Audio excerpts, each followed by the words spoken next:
everyone, hello. My name is Anchal Arora and I welcome you all to my YouTube channel, The Chem Squad. और अभी भी video नहीं चल पा रही है क्योंकि वो स्टैंड टूट गया था ड्यूरिंग दिस मूविंग सीन। तो वो ऑर्डर किया है, जब आ जाएगा तो वीडियो आ जाएगी।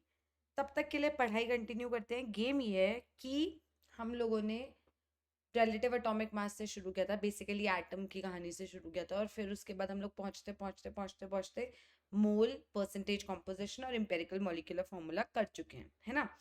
अब अपन को ये समझना है कि जो क्वेश्चंस आते हैं उनको अटेम्प्ट कैसे करना है। देखो यार, तुम्हें अगर ऐसे टाइप के क्वेश्चंस दिखे ना कि इतने ग्राम पानी में कितने मॉलिक्यूल्स हैं, या इतने ग्राम ऑक्सीजन कितनी वॉल्यूम ऑक्यूपाई करेगा एनटीपी पे, या इतनी वॉल्यूम ऑफ कार्बन डाइऑक्साइड में कितने मॉलिक्यूल्स ऑफ कार्बन डाइऑक्साइड होंगे एट एनटीपी, अगर ऐसे सवाल आए कि तुम्हें एक टाइप की चीज दिया और तुमसे पूछा दूसरे टाइप की चीज उसमें कितनी होगी, तो कभी भी डायरेक्टली सॉल्व करने की कोशिश मत करना, क्योंकि उसमें बस ये है कि गलती होने के चांसेस ज्यादा होते हैं। ना हो तो बहुत बढ़िया, हो गई तो दिक्कत हो जाएगी। तो करना क्या चाहिए कि जो भी दिया है उसको पहले मोल में कन्वर्ट कर लो, क्योंकि वो हमें आता है, हमें वॉल्यूम से मोल जाना आता है, याद है ना। एनटीपी पे मोलर वॉल्यूम जो होती है उससे डिवाइड करना होता है। क्यों करना होता है वो बताया था, अभी बस फॉर्मूला की बात कर रही हूँ। और मास दिया हो वहां से मोल्स जाना आता है, या नंबर ऑफ एंटिटीज दिया हो वहां से मोल्स जाना आता है। तो अगर कोई मुझे मास से नंबर ऑफ एंटिटीज पूछे, तो मैं पहले मास से मोल्स पे जाऊंगी, फिर मोल से नंबर ऑफ एंटिटीज में पहुंचूंगी। एक बार बस फॉर्मूलाज देख लेते हैं, कैसे आए थे वो फॉर्मूलाज। वो सब कुछ एलैबोरेटिव हम डिस्कस कर चुके हैं, राइट। तो नंबर ऑफ मोल्स होता है क्या, जो भी उसने मास दिया है अपॉन मोलर मास ऑफ वो चीज जिसकी बात हो रही है ना, एक मोल का मास। या फिर अगर कोई हमसे मास पूछ ले और उसने हमें मोल्स दिए हैं, तो number of moles into molar mass will give you given mass. Perfect. और अगर हम बात करें वॉल्यूम की टर्म्स में, तो given volume of what ever gas at NTP divided by molar volume, जिसकी वैल्यू किसी भी गैस के लिए एनटीपी पे 22.4 लीटर्स होती है, प्रोवाइडेड ये भी लीटर में है। बेटा अगर ये एमएल में होगा तो ये भी एमएल में 22400 लिखना है, ठीक है। ये बहुत मैटर करता है। और तीसरा formula, number of moles is equal to number of entities upon Avogadro number. या ऐसा हो सकता है कि नंबर ऑफ एंटिटीज पूछ ले तो moles into Avogadro number is equal to number of entities जिसकी बात हो रही है, राइट। तो ये फॉर्मूला से, तो whatever converted to mole and then anything else जिसके बारे में बात हो रही है, जैसे 3.011 into 10 to the power 23 molecules of carbon dioxide will be इतने ml at NTP। देखो यार, हर क्वेश्चन जब मैं पढ़ूंगी, I will ask you to pause the video, do it your self and then I will also do it, तो तुम अपना answer अच्छे से चेक कर पाओगे। तो please pause the video, try it your self and then of course I am gonna do it with you, right. ठीक है,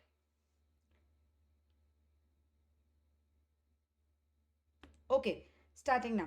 3.011 into 10 to the power 23 molecules of carbon dioxide दिया है और वॉल्यूम पूछा है। क्या दिया है बेटा, मॉलिक्यूल्स दिया है और वॉल्यूम पूछा है। डायरेक्ट लिंक नहीं, वाया मोल जाएंगे। क्या मैं नंबर ऑफ मॉलिक्यूल से मोल्स निकाल सकती हूँ? तो नंबर ऑफ मोल्स कितना हो जाएगा, given number of molecules upon Avogadro number. It's a relatively easy question, ये इसलिए दिया ताकि तुम्हें कॉन्सेप्ट बिल्डिंग हो पहले। तो ये आ जाएगा 1/2 मोल्स, राइट। अब हमारे पास मोल आ गया, मोल से मैं वॉल्यूम एट एनटीपी निकाल सकती हूँ। बट ध्यान रखें हमेशा कि ये जो पूछ रहा है बेटा, ये एमएल में पूछ रहा है, ये कभी कंफ्यूज नहीं होना। अगर मैंने ये सोचा कि नंबर ऑफ मोल्स तो मुझे पता है, given volume at NTP divided by 22.4 litre, है ना, क्योंकि ये मोलर वॉल्यूम होती है, राइट। राइट। तो नंबर ऑफ मोल्स कितने हुए, आधा mole is into 22.4 litre per mole is equal to given volume. ध्यान से देखना, मोल से मोल गया तो ये कितना आ जाएगा, 11.2 लीटर्स एट एनटीपी आ गई वॉल्यूम। पर क्या उसने मुझसे लीटर्स पूछा है? बेटा यहाँ पे ऑप्शन ए होगा 11.2 ml, पक्का पक्का ऑप्शन ए है होगा। क्यों? क्योंकि अगर तुम फिजिकल केमिस्ट्री के क्वेश्चंस बिना यूनिट के कर रहे हो ना, तो तुम फंसोगे ही फंसोगे और वो तुम्हें फंसाएगा ही फंसाएगा। तो फंसना नहीं है फालतू की बातों में, ये समझना है कि अगर मैं फिजिकल केमिस्ट्री का हर क्वेश्चन विद यूनिट्स करूं तो मेरे गलती होने के चांसेस 50% कम हो जाते हैं, एक्चुअली 70%। तो मुझे हमेशा हमेशा यूनिट के साथ ही खेलना है। तो ये कितना आ जाएगा 11200 ml। ठीक है, तो हमेशा वाया मोल जाके वॉल्यूम निकालनी है। Next question, what amount of sulfur dioxide will be present in 44.8 ml at NTP? Do it yourself, then we'll do it together of course. what amount, amount जब ऐसे लिखा है तो एक बार ऑप्शंस जो दिए होंगे उसमें यूनिट चेक करना। बहुत मतलब 99% केसेस में ये अमाउंट का मतलब होता है मास। तो यूनिट्स या तो ग्राम में खेल रहा होगा या फिर किलोग्राम में। तो ये तुम्हें ध्यान रखना है कि यूनिट्स क्या है। अगेन बोल रही हूँ, फिजिकल केमिस्ट्री यूनिट्स का गेम है। Pause the video, do it yourself.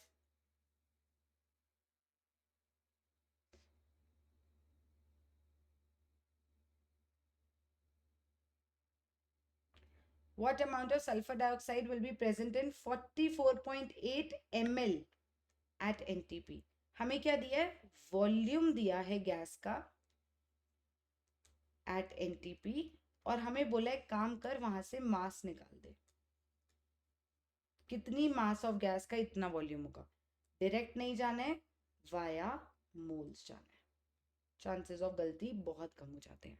तो नंबर ऑफ मोल्स क्या हो जाएगा? वॉल्यूम दी हुई है, मोल्स कितना आएगा? गिवन वॉल्यूम, ध्यान से देखिएगा ये ml में है, upon molar volume at NTP, जो कितनी होती है 22.4 लीटर। पर अगर मैं यहाँ 22.4 लिख दूं और मैं इसको 2 निकाल दूं, जो वन ऑफ द ऑप्शंस में उसके अकॉर्डिंग आंसर होगा, वो बिल्कुल गलत है। क्यों बिल्कुल गलत है? क्योंकि मैंने यूनिट्स को कदर नहीं करी है। यूनिट्स की कदर करनी बहुत जरूरी थी। नंबर ऑफ मोल्स है 44.8 ml डिवाइडेड बाय 22400 ml पर मोल। मोलर वॉल्यूम ना पर मोल होगी, ml से ml जाएगा, ये आ जाएगा कितना 2/1000, राइट? इतना ही आएगा ना, ये हो गया 2/1000, परफेक्ट। तो ये आ जाएगा 0.002 मोल। अभी हमने मोल्स निकाला है, अब हमें मोल से क्या निकालना है? मास। मास कैसे निकालेंगे? Number of moles into molar mass कर देंगे। 0.002 इंटू सल्फर का मास होता है 32, 2 ऑक्सीजन है, मास होगा 32, ये मोल, ये मोलर मास ग्राम पर मोल में होगा, राइट? तो 0.002 इंटू 64 ग्राम्स आपका आंसर आ जाएगा। बात समझनी जरूरी है, मैं सब क्वेश्चंस विद यूनिट्स कर रही हूँ, नॉट बिकॉज मुझे धीरे करने का शौक है, बट बिकॉज मुझे ये पता है कि मुझे गलती नहीं करनी है कहीं पे भी। अगर मैं यहाँ पे यूनिट्स ना लिखती, 44.8 अपॉन 22.4 लिखती, मेरा आंसर सब 2 के अकॉर्डिंग आता, डिनोमिनेटर में 1000 कट जाता जो एक ऑप्शन में होता। तो मुझे ये ध्यान रखना है। Next question, two gases A and B have the same volume. दो गैस दी हैं आपको ए एंड बी और इनकी वॉल्यूम सेम है, will their amounts be same? आराम से सोचो, लॉजिकल क्वेश्चन है, सोचो, कमेंट सेक्शन में आंसर जरूर भेजना, क्योंकि अभी तुम कितनी पार्टिसिपेशन दिखाते हो उस पर डिपेंड करेगा अगली वीडियो का क्या गेम होने वाला है। ये तुम्हें मैं बता चुकी हूँ। Pause the video. Two gases A and B have the same volume at NTP, लिख देती हूँ, ये मैंने मिस कर दिया। Two gases have the same volume at NTP. Will their amounts be same? What is amount? Mole. Sorry, mass. क्या उनके mass equal होंगे? दो गैस हैं A और B, इक्वल वॉल्यूम्स हैं इनकी, सेम वॉल्यूम है, equal volumes of all gases at same temperature and pressure have equal what? All gases at same temperature and pressure have क्या? इक्वल मोल्स बोल दूं, क्योंकि मॉलिक्यूल्स इक्वल होते हैं। अब इनके मोल्स इक्वल हैं, ये तो मुझे पक्का पता है। अगर मैंने जल्दीबाजी में बोल दिया कि इनके अमाउंट्स भी इक्वल होंगे, तो क्या मैं सही बात कर रही हूँ या गलत बात कर रही हूँ? तो मैं एब्सल्यूटली गलत बात कर रही हूँ। सोचो क्यों? कोई भी दो गैस ले लो, ऑक्सीजन और कार्बन डाइऑक्साइड ले लें, ठीक है। अब मान लो कि इनकी ये जो वॉल्यूम्स है एट एनटीपी, इसमें भी 2 मोल है, इसमें भी 2 मोल है, क्योंकि equal volumes of all gases have equal number of moles. तो मैंने मान लिया कि चल ये भी दो ये भी दो, मोल्स तो इक्वल मान सकते हो। अब अमाउंट कैसे आएगा? नंबर ऑफ मोल्स होता है given mass upon molar mass, होता है। तो यहाँ पे मास कितना आ जाएगा? Number of moles into molar mass 32 होता है, 16 नहीं होता है। याद रखना, ऑक्सीजन का मोलर मास 16 होता है, O2 ऑक्सीजन गैस का मोलर मास 32 होता है। ये एक गलती है जिसपे मोस्ट कंपेटिटिव एग्जाम्स खेलते हैं, जो तुम जल्दीबाजी में करते हो गलती, और ये वन ऑफ द ऑप्शंस निकलता है इसके अकॉर्डिंग जो भी आंसर आ रहा हो। तो ये हो जाएगा 64 ग्राम्स। कार्बन डाइऑक्साइड पे आए। कार्बन डाइऑक्साइड क्या होगा? मास आ जाएगा कितना? Number of moles into molar mass, 44 gram per mole, 88 grams. क्या इनके अमाउंट्स इक्वल आए? बिल्कुल नहीं आए। तो जरूरी नहीं है कि equal volumes of all gases at same temperature and pressure have equal amounts. ना ना ना, इक्वल मोल्स सही बात है, इक्वल मॉलिक्यूल सही बात है, पर इक्वल मास गलत बात होगी थोड़ी सी। तो ये इंपॉर्टेंट क्वेश्चन है, अगर आपको कॉन्सेप्ट बिल्डिंग करनी है तो ये बहुत अच्छा क्वेश्चन है, ठीक है। ये दो क्वेश्चंस आपके सामने है। Pause the video, do them yourself, then we'll do it together. करो करो, पॉज करो, दोनों क्वेश्चंस खुद से करो, फिर मैं करवाती हूँ। Pause the video.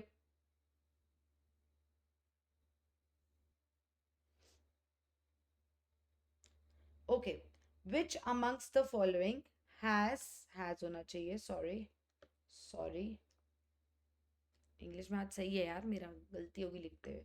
Has maximum number of atoms, has maximum number of atoms, exactly same question है ये तो। मैम दो बार क्यों लिखा है, समझो। यहाँ पे देखना मैंने क्या लिखा है, carbon atom, silver atom, nitrogen atom. यहाँ क्या है? Molecule, atom, molecule. क्यों दिया होगा ये क्वेश्चन मैंने? क्यों इनको मैंने कॉन्ट्रास्टिंगली दिया होगा कि भाई ये वाला और ये वाला कर रहा है, जबकि तुम्हें सिमिलर सा ही दिख रहा है कि मैम मास भी सेम दिया हुआ है आपने, ऑलमोस्ट बातें भी सिमिलर सी कर रहे हो।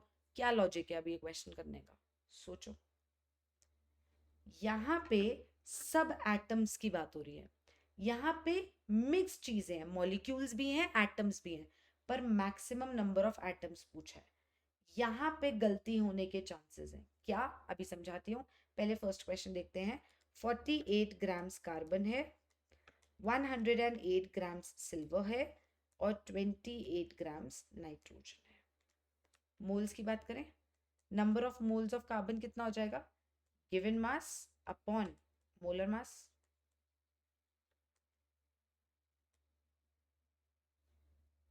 राइट। 4 मोल आ गया ये। Number of moles of silver कितना हो जाएगा? Given mass upon molar mass, 108 ग्राम पर मोल ही होता है, 1 मोल आ जाएगा। Number of moles of nitrogen कितना हो जाएगा? गिवन मास मोलर मास 14 ग्राम पर मोल होता है, 28 लिखा है तो वो N2 का होता है, गलती कर दिया, 2 मोल। अब मोल्स आ गए। अब क्योंकि एटम्स की ही बात हो रही है, तो इतने मोल में 4 Na एटम्स होंगे, एक में Na एटम्स होते हैं, इतने में 4 Na, इतने में Na, और इतने मोल्स में कितना होगा, एक में Na होता है तो दो में 2Na एटम्स हो जाएगा। मैक्सिमम नंबर ऑफ एटम्स कहाँ दिखा, डायरेक्टली इसमें दिख गया। Answer is option A.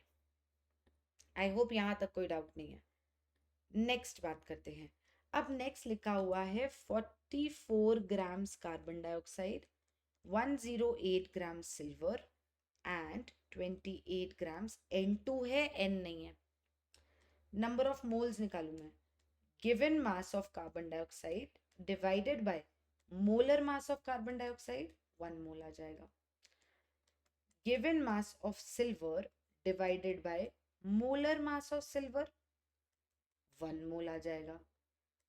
Given mass of nitrogen divided by molar mass of N2 nitrogen, 1 मोल आ जाएगा।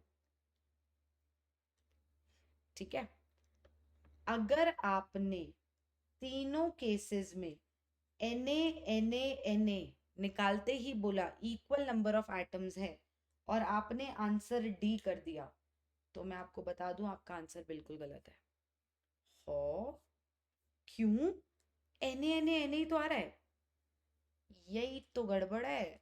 ये मॉलिक्यूल्स है, Na मॉलिक्यूल्स आए, ये Na एटम्स आए और ये भी Na मॉलिक्यूल्स आए।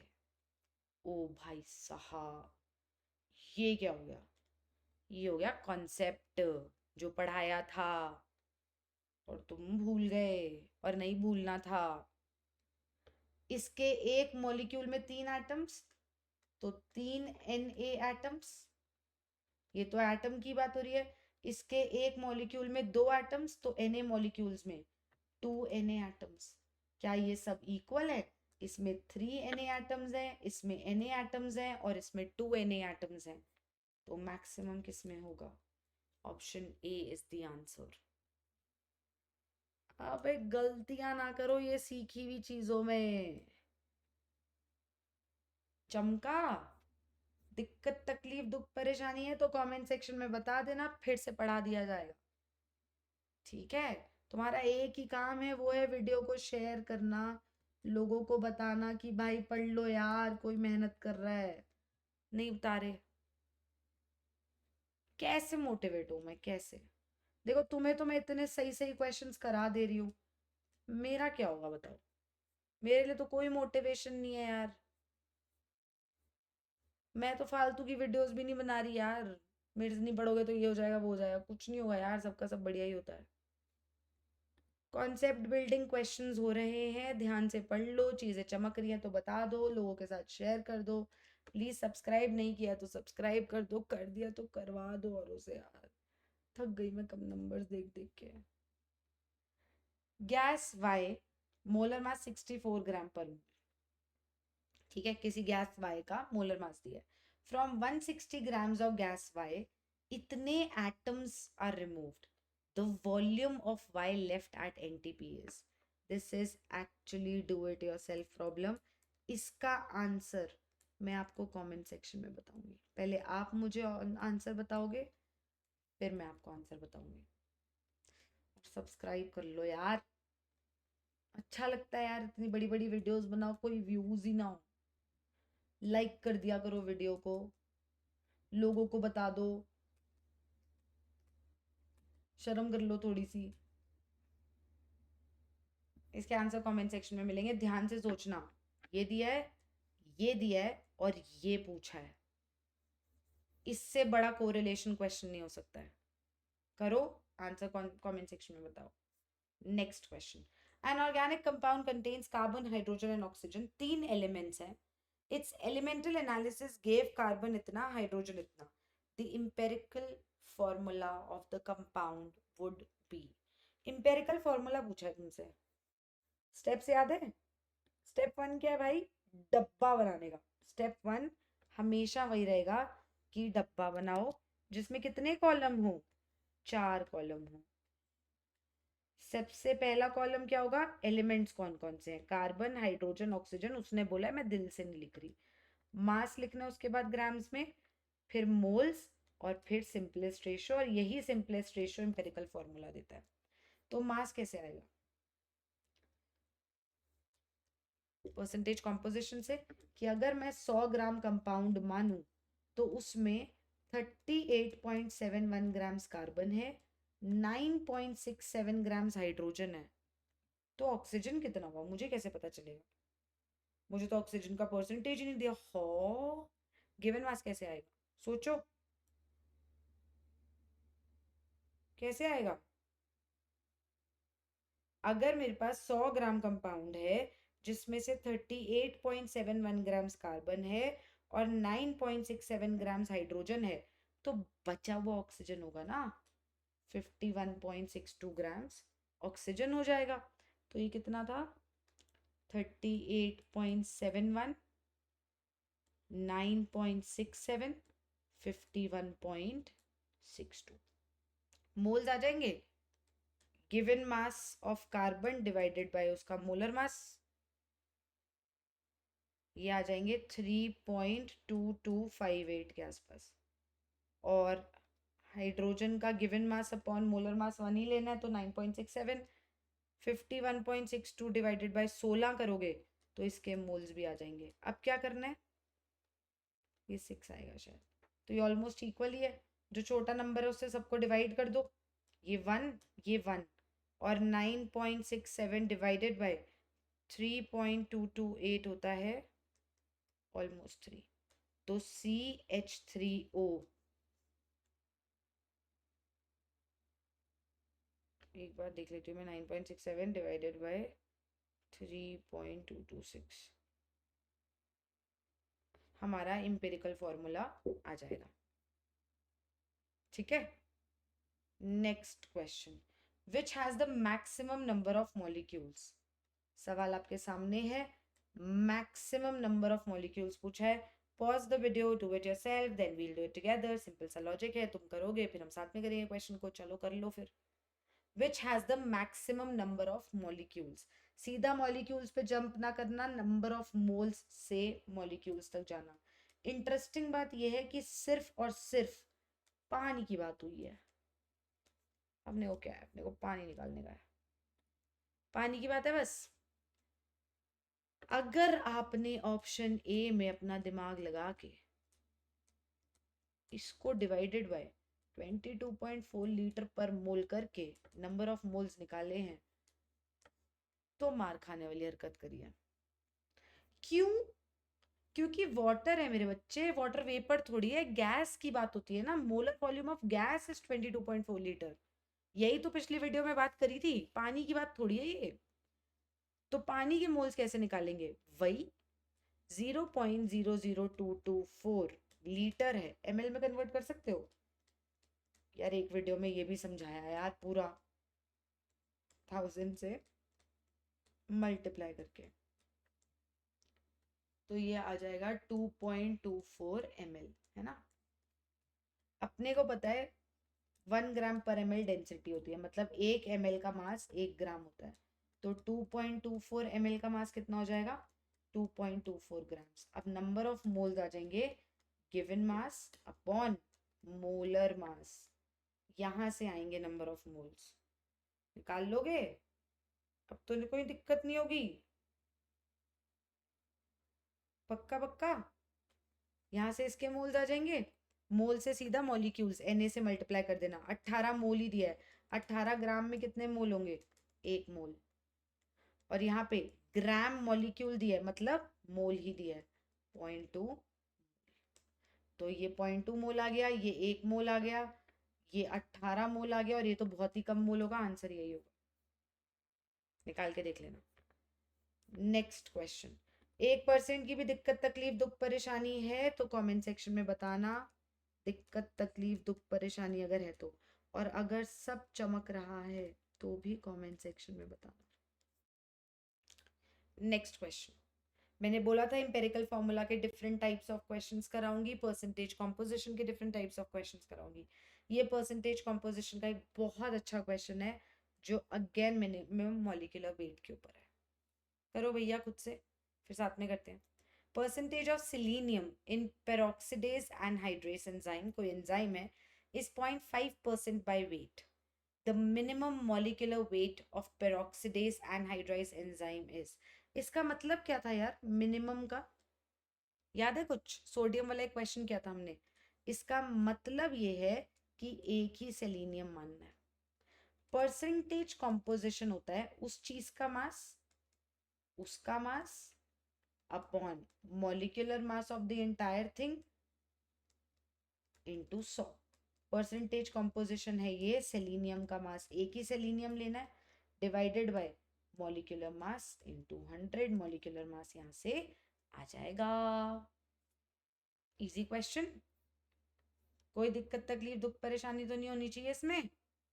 Next question, pause the video, do it yourself, then we'll do it together. A hydrocarbon was combusted, producing 1.054 grams of carbon dioxide and 0.2168 grams of pani. What is the empirical formula? empirical formula का अलग type का question. अभी एक question हमने discussion में किया था, second type का क्वेश्चन परसेंटेज ऑक्सीजन दिया नहीं है, खुद से सोचा। तीसरे टाइप का क्वेश्चन उसने बताया ही नहीं क्या चल रहा है, कितना परसेंटेज कार्बन कितना परसेंटेज हाइड्रोजन, बताया ही नहीं। उसने सीधा सीधा बोल दिया मुझे फॉर्मूला बता दे, ये लॉजिक है। अब दिमाग खन का। अब लगा कि एक सेकेंड तू किसकी बात कर रहा है? तू बात कर रहा है हाइड्रोकार्बन की। मतलब जो भी हमारा कंपाउंड है उसमें कौन कौन है? कार्बन एंड हाइड्रोजन, बस। राइट?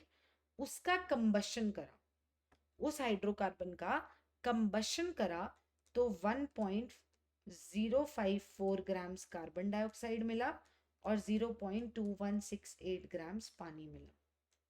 कितना हाइड्रोकार्बन कंबस्ट किया नहीं पता, बस इतनी इंफॉर्मेशन है कि भाई जो कंपाउंड है उसमें कार्बन और हाइड्रोजन है, क्योंकि वो हाइड्रोकार्बन है और उसको ऑक्सीजन के साथ जलाया, आग लगा दी उसमें, तो कार्बन डाइऑक्साइड और पानी जो बना उनका अमाउंट दिया हुआ है, मतलब उनका मास दिया हुआ है। पॉज करो वीडियो को, try it yourself, then we will do it together. Pause the video, try this yourself, then we will do it together.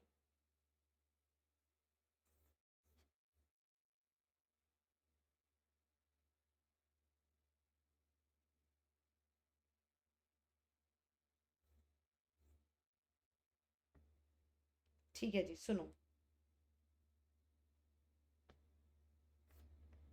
हाँ जी, कार्बन डाइऑक्साइड कितना दिए? 1.054 ग्राम्स ऑफ कार्बन डाइऑक्साइड है। उगाए। कार्बन डाइऑक्साइड का molar मास पता है हमें? पता है? दो तरीके, दोनों सिखाते हैं। Number of moles of carbon dioxide निकाल दो, given mass upon molar mass, इतने मोल्स आ जाएगा। ठीक। अब हमें पता है कि एक मोल कार्बन डाइऑक्साइड में एक मोल कार्बन है, क्या हमें ये बात पता है? ठीक है, तो इतने मोल कार्बन डाइऑक्साइड में इतने मोल ही कार्बन होगा, ये बात मान रहे हो?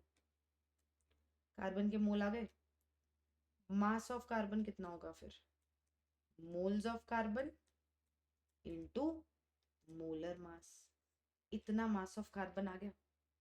एक तरीका तो ये है, पहले मोल्स निकालो फिर मास निकालो, जो मुझे लगता है कि पिछले मेथड्स के साथ मतलब सिमिलर है, तो दिक्कत नहीं होती है। एक और तरीका है, वो ये है कि देखो जो दूसरा तरीका है वो नहीं भी समझ आए तो कोई दिक्कत नहीं है, क्योंकि ये तरीका समझ आ गया, ये तो पिछले जैसा ही है। फिर भी सुन लो, अपन को पता है 44 ग्राम कार्बन डाइऑक्साइड में 12 ग्राम कार्बन होता है। 12 ग्राम कार्बन होता है, एक ही कार्बन है, तो 44 ग्राम में 12 ग्राम होता है, तो 1.054 में कितना होगा? 12 upon 44 into 1.054 grams carbon. Exact same answer आएगा, जो इजी लगे उससे कर लो। मास ऑफ कार्बन आ गया। सिमिलरली मास ऑफ हाइड्रोजन निकाल सकते हैं हम। हमें मालूम है 18 ग्राम पानी अगर हम ले तो उसमें 2 ग्राम हाइड्रोजन होता है और 0.2 क्या था, 168 2168 ग्राम्स अगर हम पानी लें तो उसमें हाइड्रोजन कितना होगा? 2 divided by 18 into 0.2168 grams hydrogen. दोनों का मास आ गया, बहुत बढ़िया। डब्बा किसकी बात हो रही है? Carbon, hydrogen. मास कितना है कार्बन का? है 12/44 इंटू 1.054। हाइड्रोजन कितना है? 2/18 इंटू 0.2168। मोल्स आ जाएंगे 12/44 into 1.054 given mass upon molar mass होता है 12, तो ये आ जाएगा 1.054 डिवाइडेड बाय 44। अच्छा, given mass divided by molar mass, ओहो मोलर मास 1 है राइट, तो इसके मोल्स आ गए। अब सिंपलेस्ट रेशियो निकालें, पहले मोल्स निकाल लें एक बार। 1.054 डिवाइडेड बाय 44 होगा पॉइंट, ये मैं मोल्स ना यहीं पे दोबारा लिख रही हूँ, 0.0239 के आसपास, और ये 0.2168 डिवाइडेड बाय 18 इंटू 2 0.024 के आसपास। तो ये 1:1 की रेशियो ही हो गई। एम्पेरिकल फॉर्मूला आ गया CH, ऑलमोस्ट इक्वल है ना ये, तो एम्पेरिकल फॉर्मूला आ गया CH। अब अगर वो इसमें तुम्हें मॉलिक्यूलर मास भी देता और फिर मॉलिक्यूलर फॉर्मूला पूछता, तो नेक्स्ट स्टेप होता क्या कि n निकालते तुम, पहले एम्पेरिकल फॉर्मूला मास तुम्हारा आ जाता कितना, 12 + 2 14। मान लो वो तुम्हें मॉलिक्यूलर मास देता 28, मान लो, तो n की वैल्यू आ जाती 28/14 2, तो C2H2 तुम्हारा मॉलिक्यूलर फॉर्मूला हो जाता इन दैट केस। ठीक है, तो आई होप अभी तक हमने जितनी पढ़ाई करी है सब कुछ समझ आया है। हर तरह का क्वेश्चन हमने प्रैक्टिस करा है, हर तरीके के क्वेश्चंस बहुत सारे, मतलब हर टॉपिक पे बहुत सारे क्वेश्चंस प्रैक्टिस करे हैं। आई होप अच्छे से हो गया होगा, सब कुछ समझ आ गया होगा। Next video which would be coming परसों, उसमें हम लोग बात करेंगे अगले टॉपिक की, जो है कॉन्सेंट्रेशन, नहीं कॉन्सेंट्रेशन टर्म से पहले स्टोक्योमेट्रिक कोफिशिएंट एंड स्टोक्योमेट्री, और फिर उसके नेक्स्ट में बात करेंगे लिमिटिंग रिएजेंट की। जब ये सारी बातें कर लेंगे और रिएक्शंस की गेम सीख लेंगे, फिर हम बात करेंगे percentage purity and percentage yield की। परसेंटेज प्योरिटी में 3 तरह के इंपॉर्टेंट सवाल होते हैं, वो तीनों डिस्कस करेंगे। तो अब जो वीडियोस आएंगी उन पे ध्यान जरूर देना, क्योंकि वो आके 3-3 घंटे में हट जाया करेंगी, क्योंकि ये सब इम्पोर्टेंट टॉपिक्स हैं, इनको मेरा पढ़ाने का तरीका थोड़ा सा अलग है और मेरे को चाहिए कि वो बस बच्चों तक अच्छे से पहुंच जाए। ठीक है, और इनके बाद फिर हम बात करेंगे कॉन्सेंट्रेशन टर्म्स की, फिर ये चैप्टर खत्म। एंड में हम लोग क्वेश्चंस डिस्कस कर लेंगे इफ़ यू वांट। और अगर तुम लोगों को एक टेस्ट सीरीज चाहिए द केम स्क्वाड ऐप पे, क्योंकि मुझे कुछ बच्चों के मैसेजेस आए हैं कि ma'am please test series start कर दो, एक रेगुलरिटी मेंटेन रहती है। अगर तुम सब अग्री कर रहे हो तो द केम स्क्वाड ऐप पे मैं एक टेस्ट सीरीज लॉन्च कर दूंगी, जिसमें मैं हर वीक टेस्ट डालूंगी with whatever's done on the for the week. एक मंथली टेस्ट होगा हमेशा, वीकली होगा, मंथली होगा, और फिर उसके बाद चैप्टर बेस्ड होगा। ये टेस्ट चलेंगे। If you want this you can tell me in the comment section. The more comments I get the more I would think कि तुम्हें चाहिए। जितने ज़्यादा लोग बोलेंगे उतना ज़्यादा I would work on it, क्योंकि ये सब कुछ जो लोग मुझसे ऑलरेडी पढ़ चुके हैं उनको पता है, ये सब कुछ मैं खुद लिखती हूँ, खुद दिमाग लगा के क्वेश्चन बनाती हूँ, खुद लिखती हूँ, खुद टेपा टापी नहीं हुई होती कहीं से, तो इसलिए मुझे टाइम ज़्यादा लगता है। तो मैं ये मेहनत करने को तैयार हूँ। अगर तुम लोग मुझे बता दो कि तुम लोग इंटरेस्टेड हो, then I will launch this test series on the app, क्योंकि यूट्यूब पे तो नहीं हो सकती। बाकी पढ़ाई तो फ्री है ही, ठीक है, पढ़ाई फ्री होगी, डोंट वरी। बट तुम पढ़ने आ जाओ और जितना शेयर करोगे उतना मुझे लगेगा कि मुझे वीडियो बनानी चाहिए, वरना आई will also stop in the middle. कोई पॉइंट नहीं है यार मेहनत करने का अगर तुम लोग देखने नहीं आ रहे हो। ठीक, I hope you like the video. If you did तो लाइक कर देना, कमेंट सेक्शन में बता देना, और मैं मिलती हूँ नेक्स्ट वीडियो में। बाय।